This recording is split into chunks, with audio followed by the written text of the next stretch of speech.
Welcome everyone to the free month call. This is going to be a great call for all of you. You want to take out some pen and paper or pencil so you can take notes. I also want to make sure that this is actually recording because it didn't say anything to me. Did you all see that this was being recorded? Perfect. All right. So let's get started.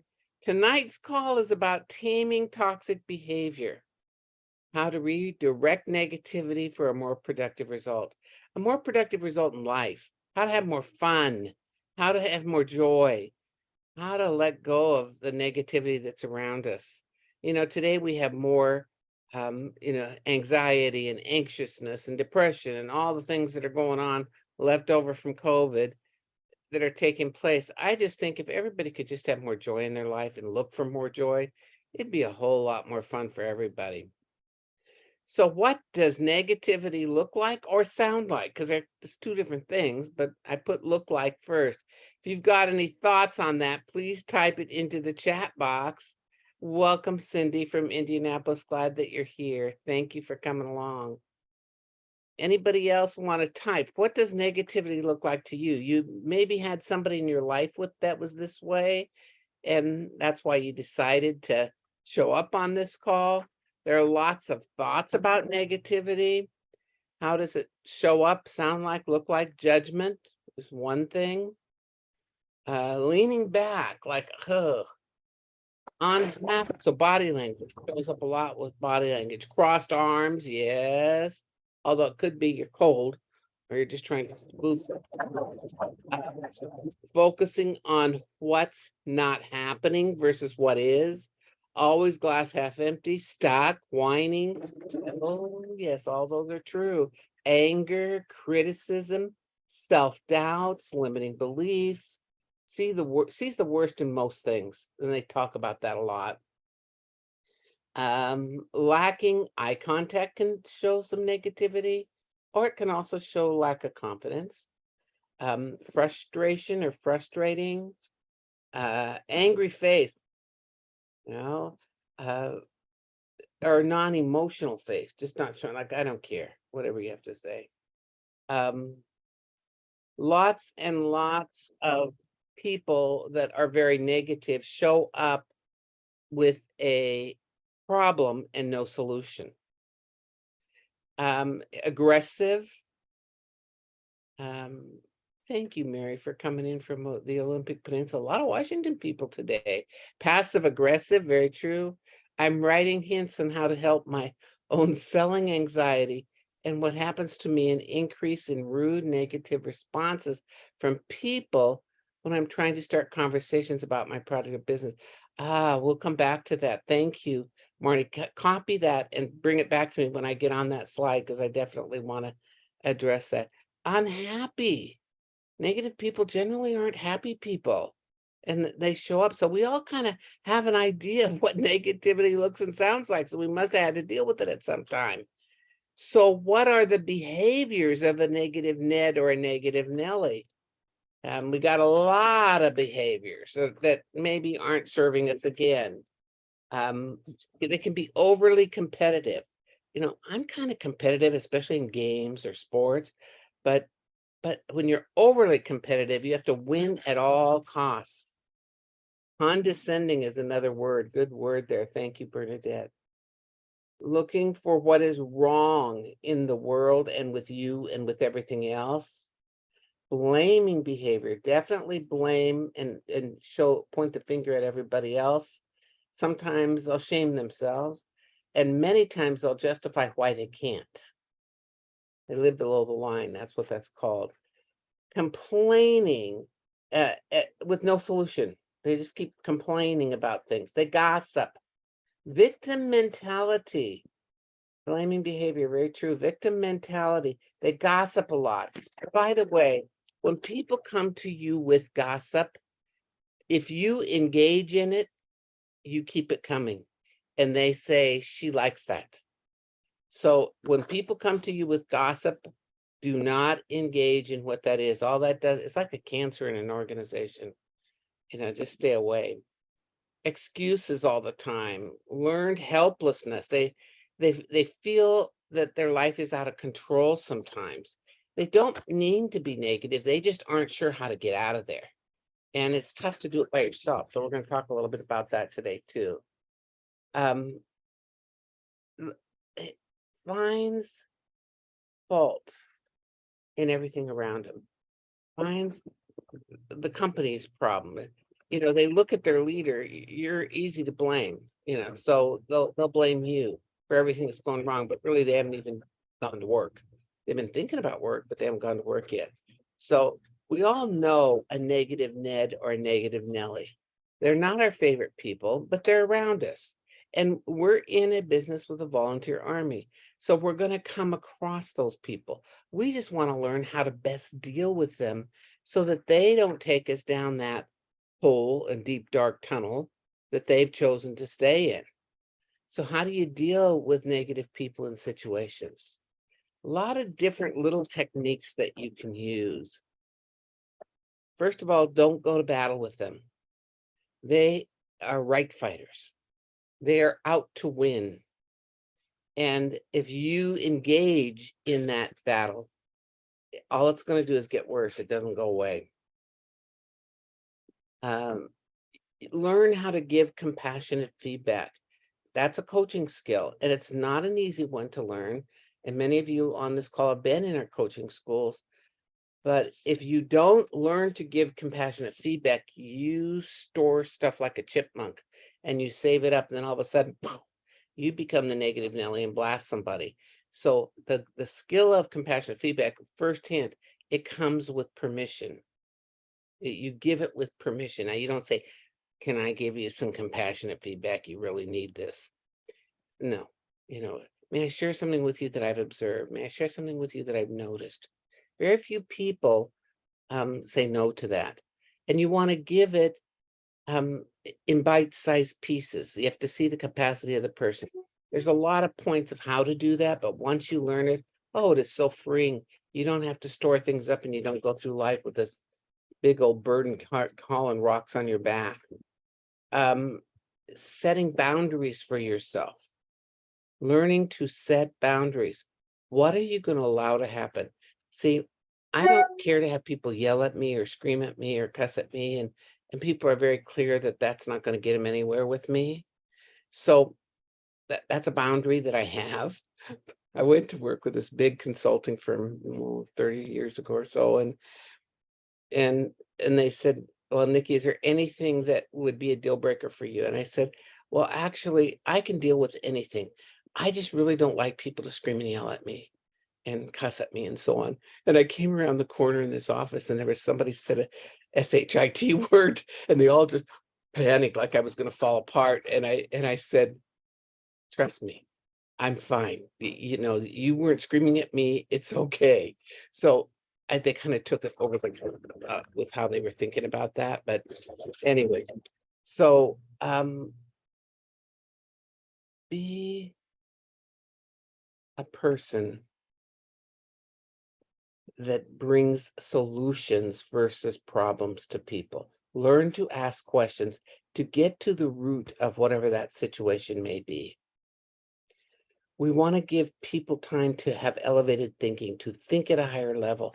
So they're not coming from an emotional side, they're coming from a logic side. Learning to coach people through whatever is going on is a key factor. So it's learning to ask those questions, to be present with people and non-judgmental. I think the best way to deal with people that are negative is through coaching. And certainly it is not by going to battle with them. That is not going to do you any good. So tips for dealing with challenging people. Raise your hand if anybody here has dealt with a challenging person in their business or their life. Maybe you're living with them. I don't know. You don't have to say that. A couple, that's it. Thank you for your honesty, Ed. I appreciate that. So there are lots of challenging people that are in our world, and it seems to be more so today because people are trying to still deal with everything that happened with COVID. So learn to let go of things. That book, Don't Sweat the Small Stuff, it is really true. Well, the threshold in which you are going to blow a gasket is not where you want to be. So let some things go. How important is this thing in the rest of my life? Is a great self-coaching question. How important is this in the rest of my life? I've asked myself this, and sometimes I get a different answer. But ask yourself, is this about me or them? Because sometimes it is their stuff that is directing this challenging behavior. And I'm really not a part of that. So I'm never going to change anybody, folks. We can't change anybody. We can have an influence over people, but they've got to be able to change themselves. Now, this is one thing that has worked very well for me. I know some of you, when you see that call on your phone and you go, oh no, it's her, it's him, because you know it's going to be one of those long ones where it's going to be a complaining session where they want to dump on you, nothing is working, nothing is right, and so on. And early on in the conversation is to let the person know you have a limited time. And I really wanted to support you to get to a solution with whatever it is that's bothering you. I have a limited time. I have 5 quality minutes. I have 10 quality minutes, and I've got another call. So they don't go on and on and on, which seems to be for some people how they get rid of their frustration is by dumping on you. But what is that doing to you? Now, you also can put your armor on or your shield, protect your mind. Everybody do this with me. Protect your mind, put on a shield. We're going to cover our mind. You're not going to get in there. Now we have people that come and you need full body armor. So go down to the floor and come back up and cover everything. Then that doesn't work. They go for your heart. So put your armor right in front of your heart. Protect your heart. Now you can't do this when you're with somebody live. They think you're weird. It's very subtle. When you're with somebody, just push your hair back and just hold your necklace here if you've got a necklace on or a tie or whatever, but protect your heart. They don't have to know that you see them as a very negative person, but it does really help. So learn to control your emotions. When you let them push your buttons, you're in a highly emotional state. Now, I'm going to ask you just to go to the left side of your brain and make an L. Left side of your brain and make an L. This is where logic is. Logic. This is your logic side. The right side of your brain is where the emotions are. So when you are going into a situation and you know your emotions are going to go up, just touch the left side of your brain. Just tap it. Just touch it there for a minute to stay in logic. Because if you let emotions go, you see, when emotions are high, logic is low. You can't think.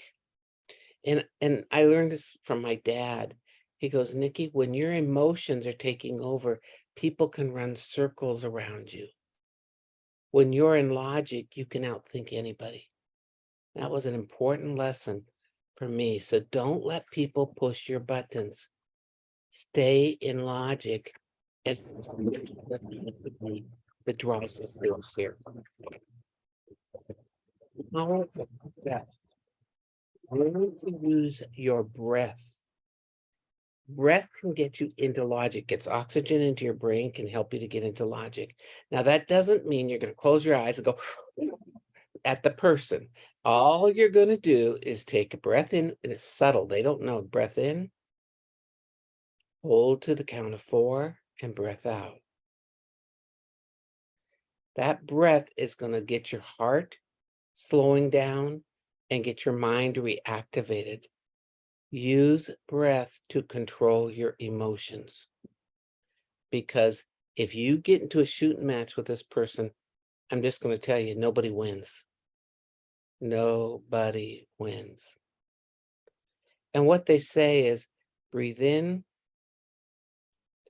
to the count of 4, hold it, do it with me. Breathe in to the count of 4. Hold it to the count of 4 and let it out to the count of 4. And you're going to have plenty of time because guess what? That person is going to be talking a lot. That's what happens. And Renee says in kindergarten, we do hot chocolate breathing. In through the nose and smell the chocolate and out through the mouth. Very good to cool it down. Renee, you are so with it. That is good. And here's another question. Anybody else having audio problems? Am I sounding garbled? I shouldn't be. Let's see. Is anybody else? Write into the chat box if you're having audio problems. I was, but it cleared up about 10 seconds. Better now, better. Okay, I'm glad it's better. I don't want to have bad sound effects. That's not so good. Okay, so that might have been when I was breathing. Ooh, knocked my microphone over. Okay, so the power of breath is very, very good. Self-coaching, many of you know that I am the queen of self-coaching. I learned it a long time ago. You ask yourself a better question, you get better results. When you are dealing with a negative person, asking yourself a question is going to support you with getting into logic also. So how would I prefer to be feeling right now? If I'm feeling attacked, how would I prefer to be feeling right now? In my own head, I prefer to be having fun. I prefer to have joy. What can I say that would empower this person in a positive way? What can I do about this situation in this moment? And sometimes now's not the time to deal with it. You know, I sometimes I can tell. How many of you know when you're like your blood pressure is going up? You know, you're about to blow a gasket. Most people do. But when you see somebody else and their faces, their faces getting red and they're sweating and they're like, but you know they're going to blow. Now might not be the right time for us to have this conversation. When would be a better time when we both could be in a very calm state and have thought through some solutions? Give people that out, folks. It'll be a whole lot easier. So coach yourself through this. Before I go into a conversation with a challenging person, how can I stay calm throughout this call? What can I do to support them to stay calm? What is the outcome that we're looking for from this conversation? And by the way, you're going to get this recording, so if you didn't catch something here, you can come back to it later and get it on the recording. Bernadette, you raised your hand. Did you have a question? Well, I was going to ask my question at your end when you have Q&A. I know you've got more Okay. to offer. Yes, I do. At the end, I'll save some Q&A and save for coaching for people too, if somebody wants to be coached around something. Thank you, Bernadette. Yes. So self-coaching is an important thing to learn. Your questions begin with who, what, when, where, and how. Who, what, when, where, and how. How can I go into this conversation with ease?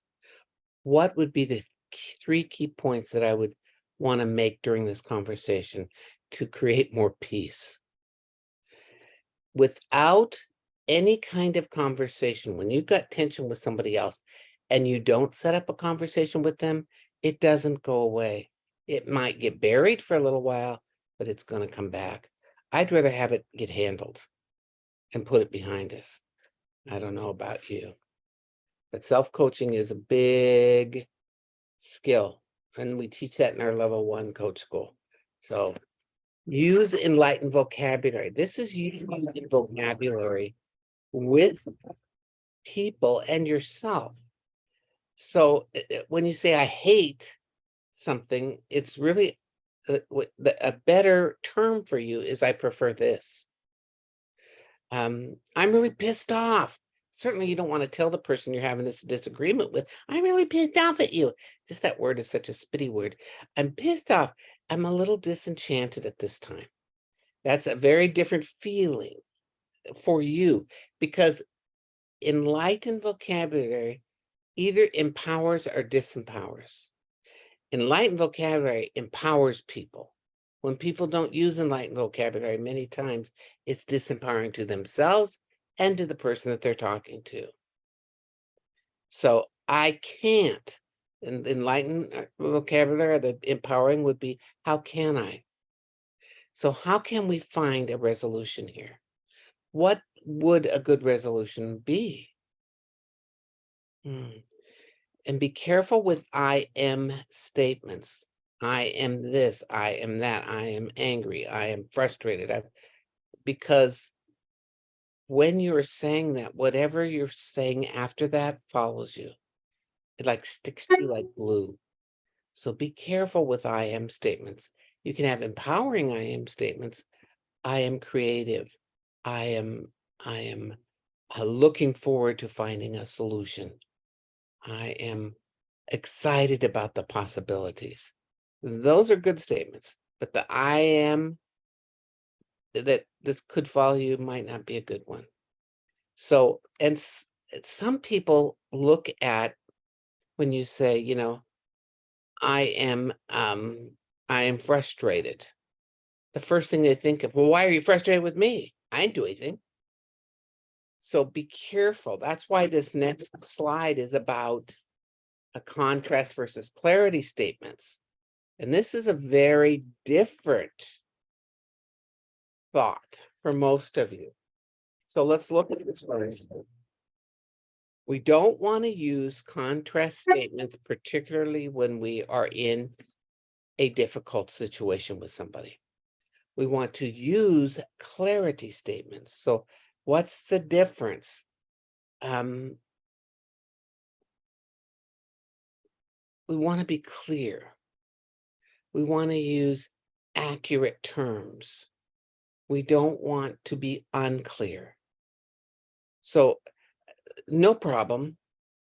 What did you hear out of no problem? What word came up for you? And those Aussies use this a lot. No problem. You heard the word problem. It's right. So versus I can do that. That's easy. So sometimes we get words without even thinking of what they all. You're right, Renee. You heard problem, and that's what happens. How about, so I will say this, contrast statements are the don't, no, and not statements. Clarity statements are the specific statements. So a lot of times we'll say, don't hesitate to call me. What are they thinking? Hesitate. Why am I hesitating? Why should I hesitate? I wonder what's wrong. I wonder, are they really good? Just say, call me now. Call me at your early convenience. Don't hesitate is not a clarity statement. This one people use a lot. Well, how are you doing? Not bad. Not bad. You can read between the lines a whole lot on what nope, not bad means. It's not good, that's for sure. But you can say things like, I'm well, thank you. And how about you? I'm blessed. I'm grateful. Because those are good I am statements for you to use. It's interesting when people say, fine. How are you? Fine. Well, what does fine mean to you today? That's a way for you to say, I answered your question, so I was courteous, but I'm not really that fine. So I'm really doing well, thanks. I'm blessed. I use that term a lot. I'm grateful. I want to remind myself I have so much to be grateful for. Here's another Aussie statement. No worries. No worries. When they ask you to do something, no worries. Instead of, I'm happy to do this. Yes, I can get that handled. No worries. It's confusing to the receiver. So be careful with the words that we use so we really are clear with what we're saying, particularly when you're in a disagreement with someone. That's not a good time to use contrast statements. This is a fundamental piece of life. This is a model for life. People learn in models and metaphors. That's the major way that people learn.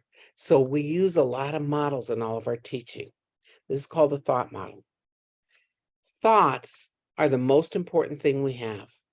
The most current thought is the most important thought. It's not as important what we thought yesterday or a year ago. What we're thinking right now is really critical to our own success.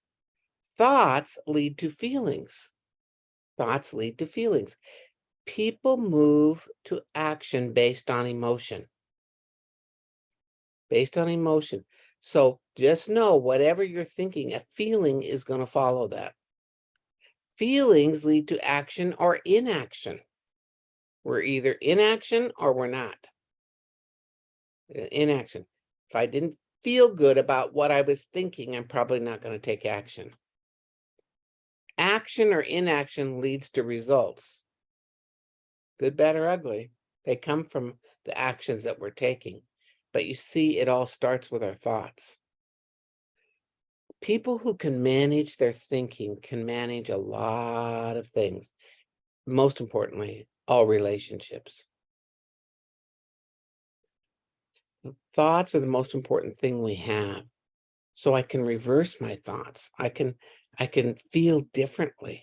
So I have different actions and I get different results. So example, somebody is mad right now. You make me feel like I'm not important. That person's thought is making them feel they're not important. So they don't really want to deal with you. So either they ignore you or they come at you with both guns blazing. So, and by the way, we are not in control of everybody else's feelings. Their own thoughts are in control of their feelings. So don't let somebody say, you make me feel. I'm sorry that you feel that way. The thing is I know I didn't make them feel that way. That was their choice to feel that way. So how do you work with people's thoughts? Again, that's a coaching skill. If somebody does not value themselves, a great question for them to move that thought around is, what do you value most about yourself? Get them to think about something different versus where they're not enough. Because the feelings that will follow that will be different. So now that you feel like that's a great talent that you have, what is that going to lead you to do in this business? How do you think that will impact your results? This thought model, you don't have to sit down with somebody when you go to coach them to say, now we're going to do the thought model. No, just ask them, what are you thinking right now? What thoughts are driving you? When you think that thought, how do you feel about that? What do those feelings lead you to do or not do? What kind of results are you getting as a result of those actions? You can take somebody through the thought model, well, they don't even have a clue what you're doing. But it's a very powerful tool for all of us because you see, our thoughts are what drive us in life. It's just like kids that don't feel good about themselves. They think, I don't have any friends. I'm not worthy. Nobody likes me. Or I'm too heavy or I'm too skinny or whatever those thoughts are gives them a feeling of not enough or not worthiness until they reverse those thoughts. So what do you think about that is a great question. What are you thinking right now is a great question. How do you feel when you think that way? That's kind of to show them, is that thought serving them or not serving them? Pretty important way to go. So any questions about the thought model or how to use it or what might work for you or not work for you? I hope that you all really take that to heart and look at your own thoughts because it's every morning before I get out of bed, I do my self-coaching. What I'm most excited about for today? What am I looking forward to today? Whose life will I make a difference in today? Who will I make smile today? What will be the most fun thing I get to do today? Those questions impact my thoughts. which impact my feelings, which impacts my actions, which impacts my results. So it's up to us to take care of our own thoughts. If I said, what do I have to do today? Have to do it versus what do I get to do today? I'm going to be feeling differently about my day. You're in charge of your thoughts. We can't blame that on anybody else. So there are ways to reframe your own thoughts. How would I prefer to feel right now? If I'm not thinking good thoughts and I'm feeling cruddy, how would I prefer to feel? What's the opposite of that? That's another good question for yourself. What's the opposite of that? Like when people say, I'm exhausted. How do you feel when you say I'm exhausted? Exhausted. It's kind of like, I don't have any energy. How would I prefer to feel right now? I prefer to be full of energy. How can I create more energy for myself? I can coach myself through that. I am so upset right now. You're saying that to yourself. So you're feeling upset. So I've used this one and I'll share it with you and you can try it too. Asking yourself, how can I have more peace and joy in my life right now? How can I have more peace and joy in my life right now? How can I feel peace and joy in this moment? Those are things that will make a massive difference in your life once you figure this out for you. Because, life is meant to be a fun adventure. Life is meant to be exciting. Life is meant to make an impact for other people and more joy. But we got to take care of our thinking. When I lived in Dallas, Texas, my Sunday school teacher was Zig Ziglar, and some of you may remember Zig. He was an awesome man. And one of the things that he said, if you want to be successful in life, you got to get rid of the stinking thinking. If your thinking isn't doing you good, find a way to have a new thought. You can reframe it in a moment. A reframe is like put a new frame around that picture. So you say it differently. We got to listen to ourselves so that we can be better for other people. A lot of this is, I can remember as a kid, there were some people that just weren't nice, and I don't know that we had bullying, but we had kids that really weren't nice. And I remember coming home from school and saying to my mom, I'm going to call her Susie. That wasn't her real name, but how come Susie is so mean? Why is she so mean? And my mom was a very smart woman. And she said, Nicki, ask yourself a different question. This is where I learned about self-coaching, was from my mom. Ask yourself a different question. And I went, what?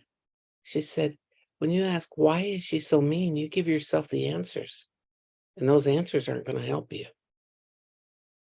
Ask a different question. And I thought for a minute and I said,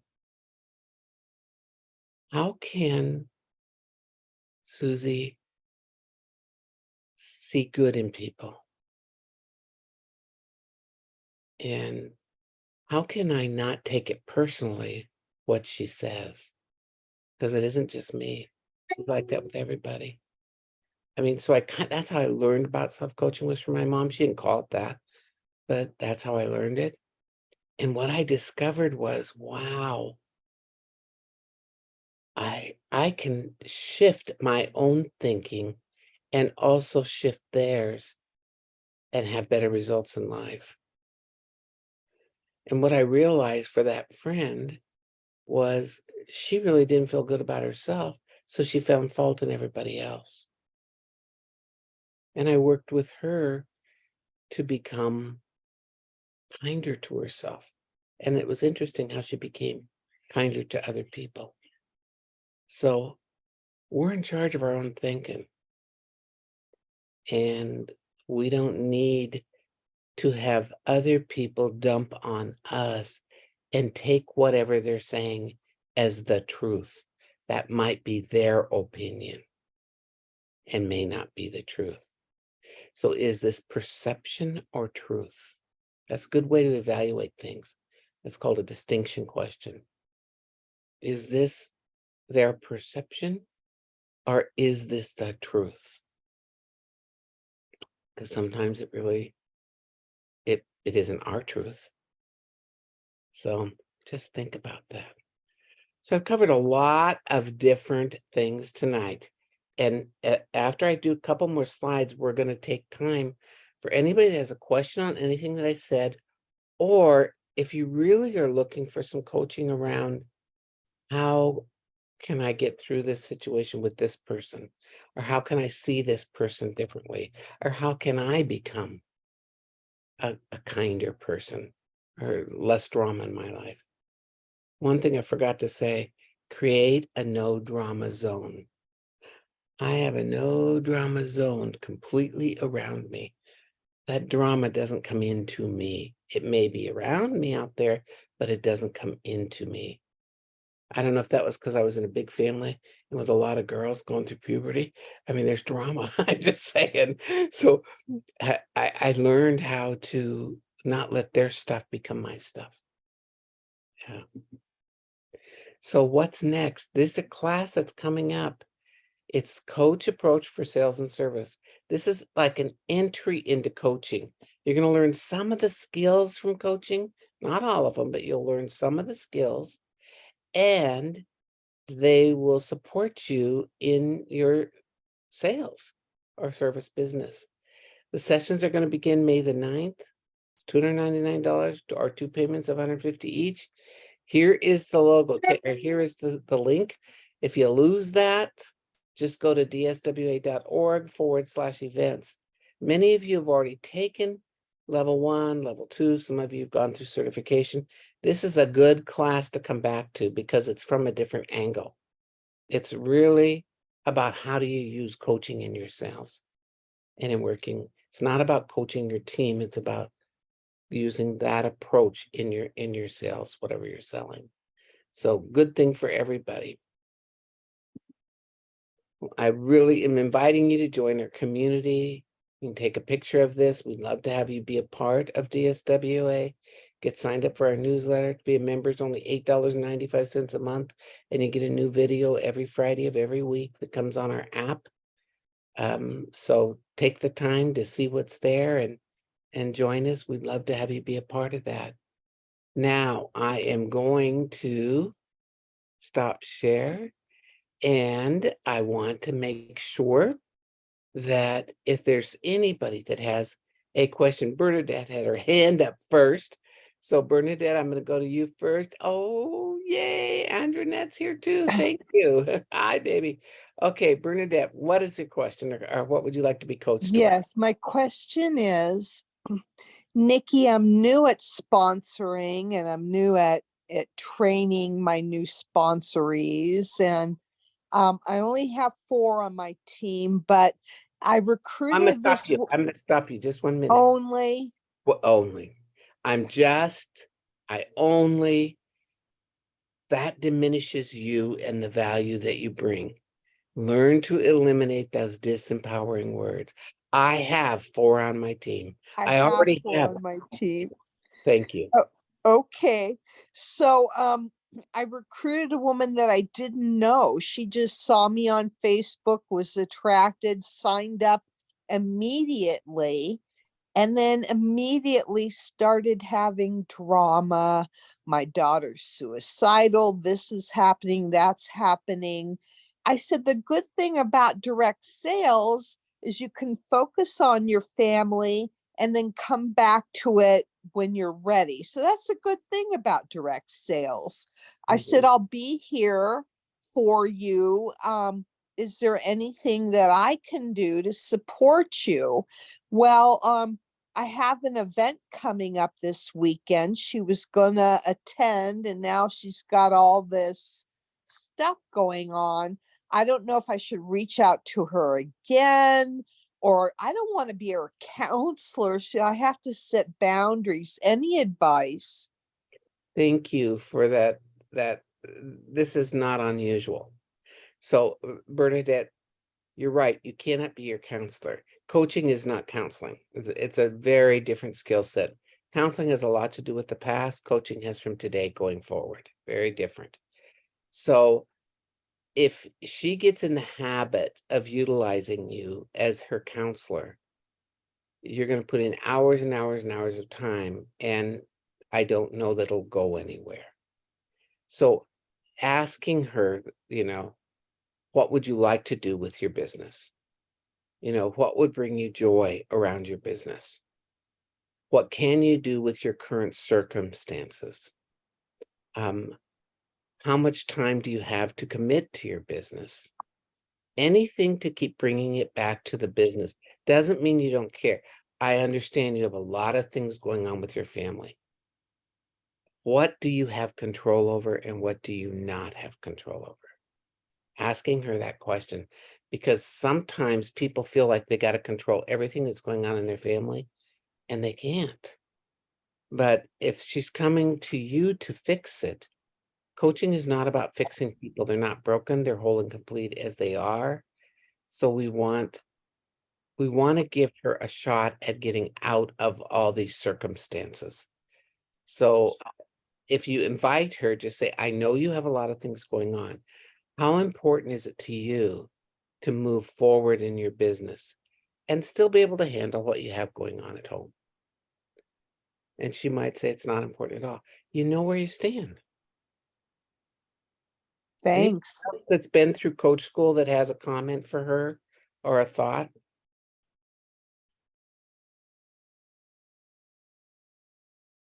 Andronette, you look like you want to say something, and I have a sense that you do. So unmute yourself.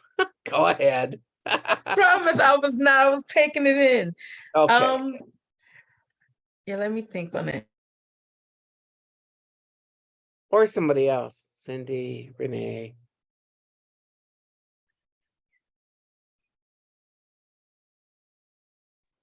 I want to say something. This is Marnie, and in reaction to having you have a recruit, you have somebody who's got tons and tons of drama in their life. I've been that recruit, and my first director did not stick with me, and my second director, and I was lucky that I was very focused. I wanted to stay, but my health was crap. And when my first director retired, I got to choose who my next director was in the company. And this person was like, I see that you're motivated.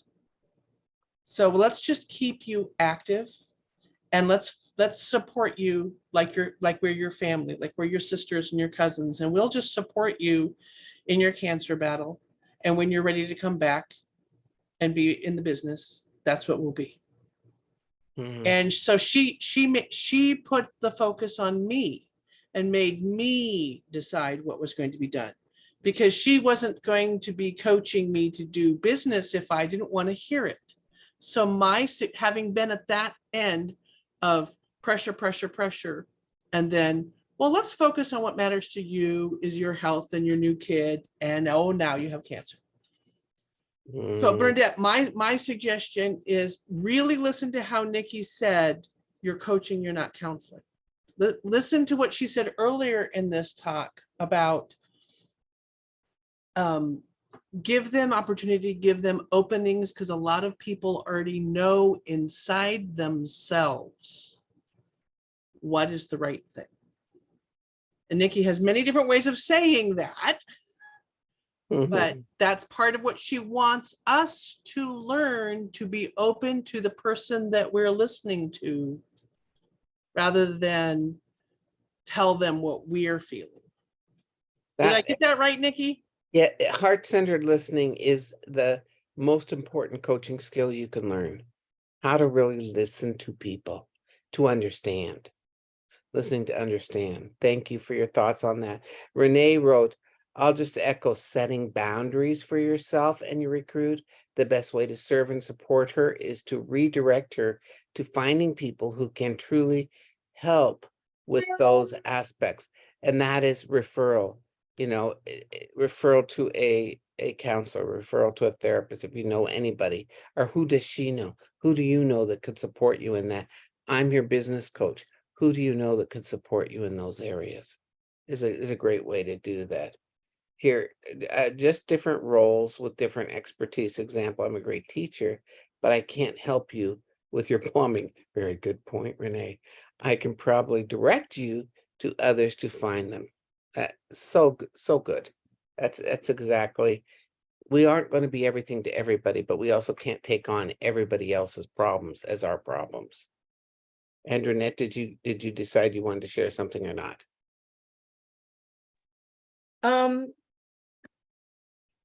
I've had similar situations, and I definitely listen in, and in fact, I had one today. It wasn't that deep, but it was a lot of different things going on, and I shared with her, when and if at any time she is ready to move forward, that I'm always here to work and win with her. I'm here if you're ready to work. When and if you're ready, I am here to support you in your business. And she received it. It was like she was making excuses, saying different things. She had recently committed to something, and she didn't want to say no. But she really kind of danced around it. So it was almost like even letting her off the hook. So sometimes I think when people have a lot of things going, they're using it as an excuse, and sometimes we just have to let them off the hook to let them know that it's okay, that they're going through this at the moment. And when at any time they want to come back, that the support is still here. And that's what I kind of did today with the young lady. That was good. See, there's a lot of different ways to get somewhere with people. We just got to keep moving and keep them moving. Yeah. Anybody else with something you'd either like to be coached on or that you have a question about?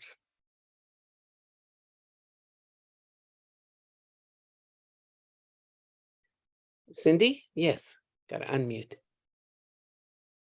Yeah. So what's your advice if someone says something nasty, behind your back, in kind of a public place, and then it is brought back to you by another friend, and it's shocking. So supposedly the person, who did this or said this doesn't know that you know. Do you just, disconnect and bless and release? Or of course, the question you said to ask yourself earlier is, is this about me or is this about her? Right. And also how important is this to me in my life right now or for my future? So those kind of questions kind of help with that. But I just wondered if you had any other thoughts around that. I'm getting to be more seasoned, which means I'm getting older. So I've had some of those things. And what I would have in my past probably let that go if it didn't really affect me that much. But when they say something in a public place and there's confusion by the people that are listening to not really know if that's truth or her perception, or is that just something she made up? I don't know. To me, I would say something to the person, and you don't ever want to divulge who said that to you. Just say, I understand at this meeting that this was said and it came back to me, and I'd like to understand more. What was your intent with that? What did you plan to have happen with that? So I've said it. I'm not yelling. I'm not mad. I'm not anything. I'm kind of staying in neutral here, but it lets her know, and if there's something that I'm doing that is really bothering you, I would really prefer that you come and tell me, so that I can address that. I Okay. mean, I know probably it's making your heart race just even thinking about that, because I know that you care about what other people think and all that. But I'll tell you what, it stopped a lot of that kind of behind the back stuff. And you're going to hear about things, you know, you're going to hear from people. I would prefer to just get it out of the way and push it aside and say, I'm okay. I understand. You know, I would just prefer if there's something in the future that you have a feeling about, that you come and talk to me about it so that we can do something about it. Mhm. I don't want to hear about it from somebody else. And, you know, people have generally respected me more when I was able to do that. Now, that's me.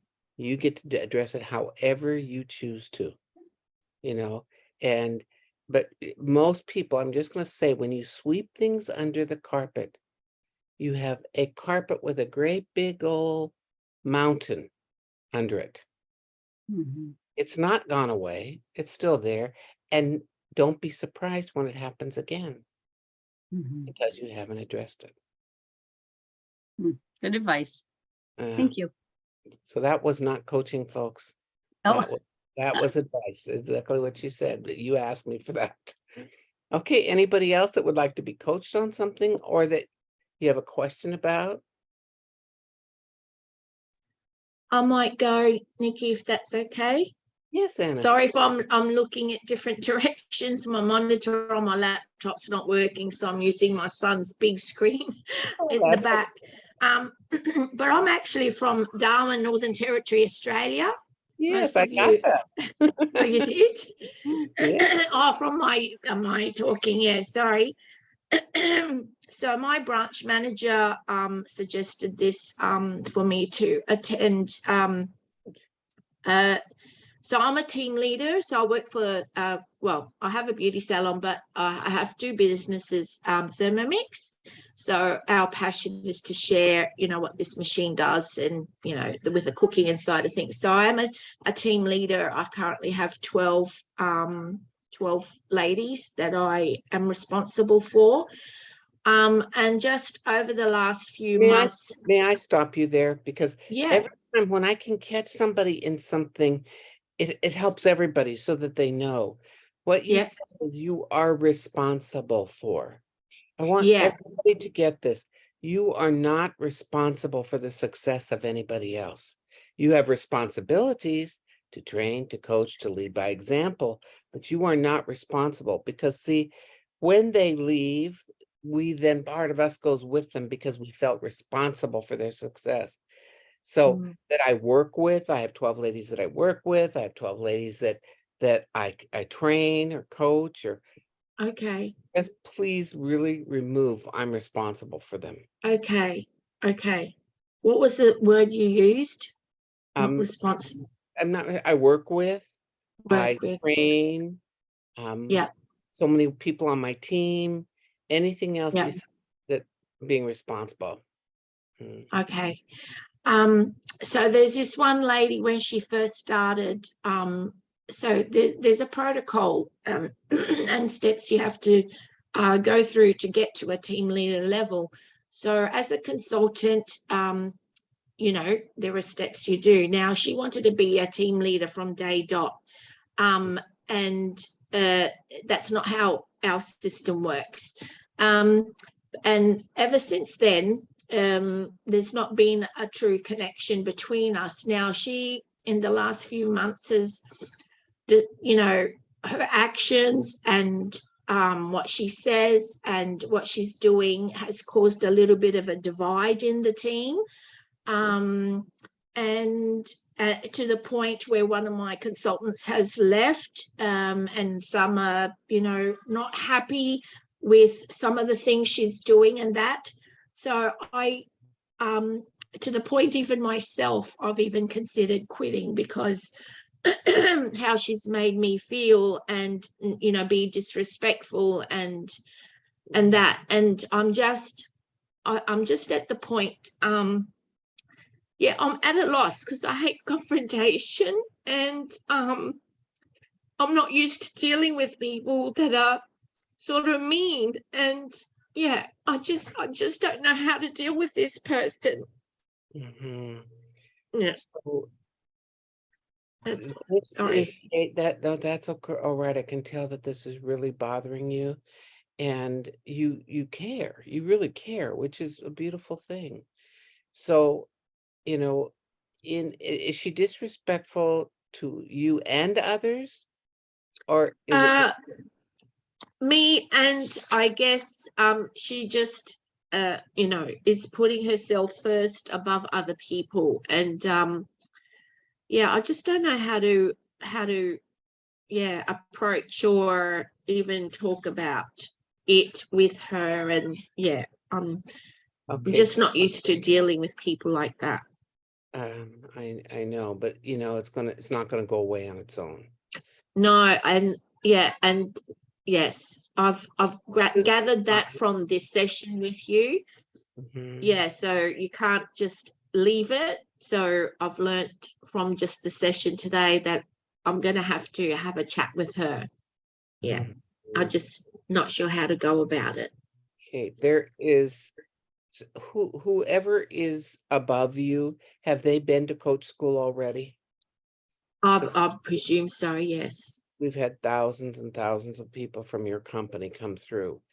Um, one of the things that the skill of compassionate feedback is when somebody has a blind spot. So my guess is she really doesn't realize how she's coming across or doesn't care. I don't know which it is, but probably Mm, doesn't realize how she's coming across. mm. So if you've coached her, how do you think things are going? How is your relationship with other people going? You Oh, she blatantly says the people at my work don't like me. She actually openly says that. what's a good question for next is what do you think that's about? What do Mm, you think that's about that they don't like you? So you're going to mm, try to coach her first. And okay. and then if that doesn't work, then we got to go to compassionate feedback. When someone has a blind spot. So you ask permission, may I share something with you that I've noticed? Now you can only bring it from your perspective, nobody else's.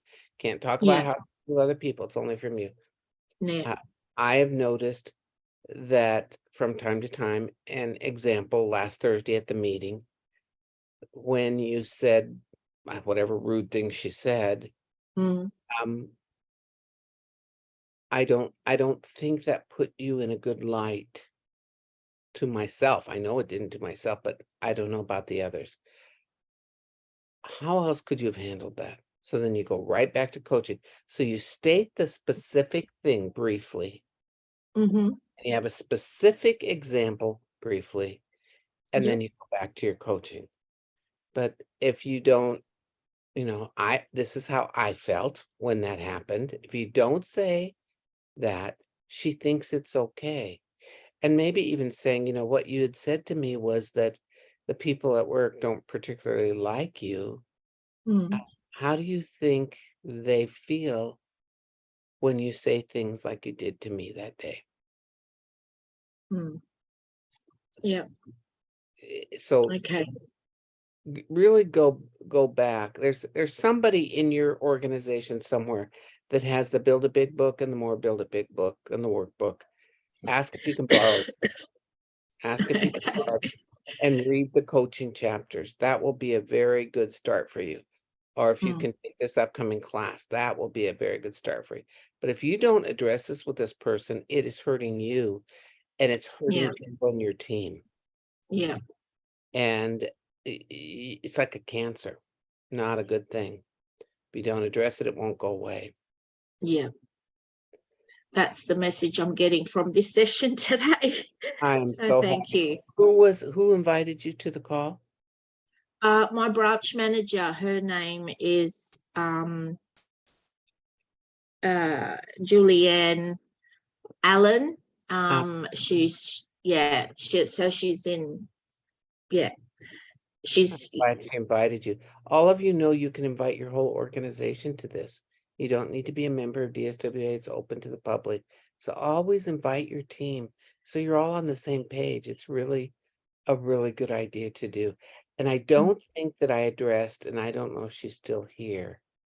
And I asked you to copy and paste that later on when I got to that section, but you probably didn't even know where I was. I wanted to mention to Anna that this is recorded and she can look at it and write down the notes and the advice you gave. So it's recorded, Anna. You'll get it Okay, later thank you. tomorrow. Usually you get it earlier in the day tomorrow, but this week, Marianne had to go out of town today for something, and so she's not going to get to it till probably tomorrow night. But usually it comes out the next day. Here, So does everyone see this or just the people on the session? the people that signed up for the session. Oh, cool. Yeah. Okay. Don't send it to that girl. Yeah, the people signed up. No. Thank you. Don't worry Thank you. about that. And what happens on this call stays on this call. Cool. Marnie still here? Where is she? I don't Yes, see. I am. I was muted. Okay, good. So Marnie, I'm wanting hints about how to help with my own selling anxiety and what seems to be an increase in rude negative responses from people when I try to start conversations about my product or business. So here's a big hint around that, Marnie. Really work to not make statements. When you make statements like I sell XYZ product, it's the best on the market, it does that, you are putting up a wall for objections. If you ask questions, you don't create objections. That's what this whole coach approach sales and service is about. If you're creating objections and people say rude or negative things, you're making too many statements. Move to questions and you'll get a very different result. What are you looking for in this type of product? If she is, what do you know about whatever the name of product is that will support that person? Is that clear to you, Marnie? Well, I'm finding that I'm not being able to even start conversations. I'm so anxious because I got so much shoot down. Some people just absolutely hate pyramid schemes. And I'm like, excuse me, first of all, it's not a pyramid scheme because I work for a company that you don't have to recruit anybody and you can be completely successful based on sales. There's two different paths to the top. I'm gonna stop you right there. You're defending yourself. Yeah. When you go to defend yourself, you lose. Okay, I think that's where I've been blowing it then. Yep, you want to engage the person. So when somebody says, well, is that one of those pyramid things? Well, I'm curious, what does a pyramid mean? What does that mean to you? So whatever they say, a pyramid is actually when there's no product being sold. It's when someone is selling an opportunity to sell an opportunity. And you can see here from our beautiful catalog, what wonderful lines we have. Which of these interests you the most? So you don't fall into the trap of defending. You cannot defend. You will lose. We want to educate. But I can tell you, you're drawing in those thoughts by making statements. People do not object to their own answers. And I've got another call, another Zoom that I'm doing in just a few minutes, so I'm going to have to go tonight. I'm so glad that you all came and that you shared and participated. And I'm glad I got to know you and we had a lot of new people, first time people, which is wonderful. And I'm glad that you were here. And I love to see my people that I know well, and happy that you're here too. And Lorraine, thank you for joining us. You've been before, haven't you, Lorraine? Yes. Well, good. Take care, everyone. Have a beautiful night. And thank you so much. Aloha.